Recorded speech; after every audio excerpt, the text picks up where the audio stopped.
আসসালামু আলাইকুম বন্ধুরা, কেমন আছেন সবাই? Bye bye. আমরা আজ আসছিলাম আমাদের বাড়ির পেছনে বাউন্ডারিতে। এখান থেকে কলার মোচা আর কাঁচা কলা নিব আজকে। কলা গাছ শির শির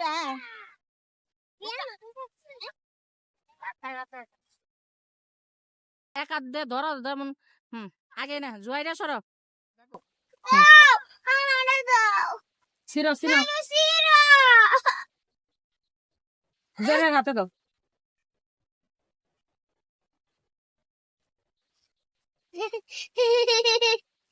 এটা এটা দিয়ে বড়া বানাইলে না অনেক সুন্দর হবে খাইতে।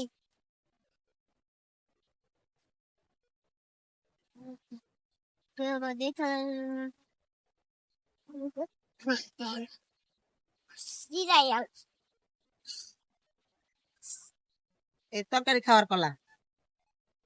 চলো আমি শিখছি। যা চাচা এদিক দে এদিক দে এদিক দে দাও। মারে নবী এটা দিয়ে আজকে কি রেসিপি করবা আম্মু?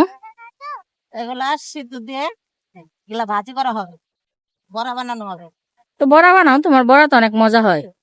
হ্যাঁ, পাকোড়া বানানো হবে এগুলা। ঠিক আছে। ডাল বালুর মাঠ থেকে এই কলার মোচা আনছি।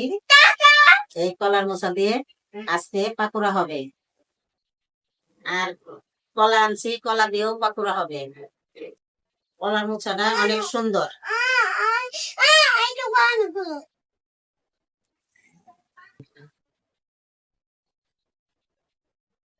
এখন এই থুরগুলা সিদ্ধ দিব। পানি চুলাই দিলাম।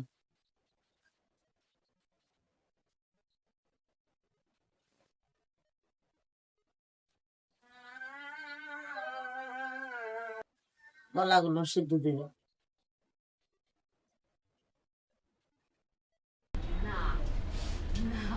কাঁচা কলা এবং কলার মোচা সেদ্ধ হয়ে গেছে। এর খোসা ছাড়িয়ে ভালো করে চটকে নিতে হবে এবং এর সাথে মেশাতে হবে পেঁয়াজ কুচি, চালের গুঁড়া, কর্নফ্লাওয়ার, আদা রসুন পেস্ট, লবণ, হলুদ, মরিচের গুঁড়া এবং জিরার গুঁড়া দিয়ে মেখে নিয়ে একটা ডো তৈরি করতে হবে। আরো দিতে হবে লেবু।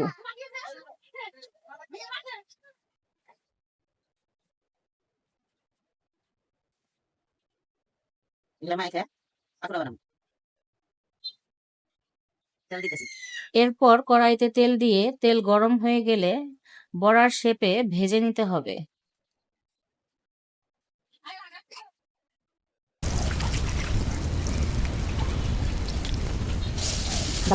এক পাশ ভাজা হয়ে গেলে আর এক পাশ উল্টে দিতে হবে।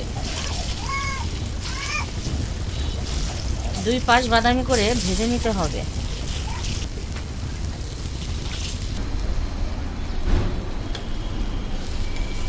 আজকের আবহাওয়া অনেক ঠান্ডা। এই ঠান্ডা আবহাওয়ায় পাকোড়া খাইতে অনেক মজা। আপনারা বানিয়ে বাসায় খাইয়ে দেখবেন। এই পাকোড়াগুলা কম জাল দিয়ে ভাজবেন, তাই সুন্দর হবো দেখতে। চুলায় বাঁচতে পারেন, গ্যাসের চুলায় বাঁচতে পারেন।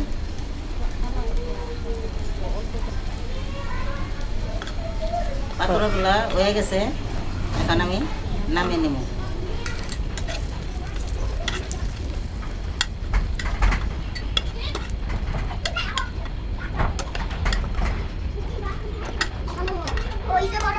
পাকোড়া বানিয়ে আনছি, এখন খাইয়ে দেখবো কেমন হয়েছে। অনেক স্বাদ, সেই স্বাদ হয়েছে, অনেক মজা হয়েছে।